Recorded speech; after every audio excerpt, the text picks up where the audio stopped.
திடீர்னு கல்யாணம் பண்ணோன்னே எங்களுக்கு மனசெல்லாம் சங்கடம். கண்ணில் கண்மையெல்லாம் போட்ட போலையே அழகா இருக்க சொல்லும். சாரி நான் மயங்கிட்டேன். நம்ம வீட்டில் வந்து பார்த்துட்டிங்கன்னா என்றைக்குமே 24 மணி நேரமும் நியூஸ் ஓடிக்கிட்டே இருக்கும்.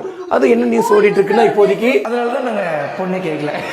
இப்படியெல்லாம் பண்ண மாட்டேன். நல்லா இருமா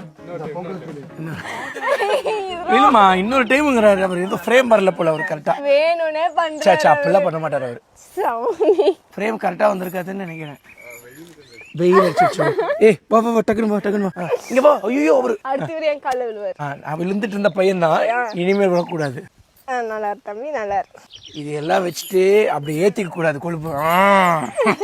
வாசனை வந்து சின்ன பையன்லேருந்தே பார்த்துருக்கேங்க. சின்ன பையன்லேயே அவன் துருன்னு ரொம்ப சுறுசுறுப்பாக இருப்பான். அப்போ அவன் எப்பா இருக்கும்போது இப்போது புல்லட் பைக் வச்சுருந்தாருங்க. அதை வச்சு எடுத்து அவனே ரெடி பண்ணுவான், அவனே ஓட்டுவான். அக்கா மகன் தாங்க. திடீர்னு கல்யாணம் பண்ணோன்னே எங்களுக்கு ஒரு சின்ன மனசெல்லாம் சங்கடம். என்ன சொல்லியிருந்தா கல்யாணம் பண்ணி வச்சுருந்துருக்கலாமேன்னு ஒரு தோணுச்சு.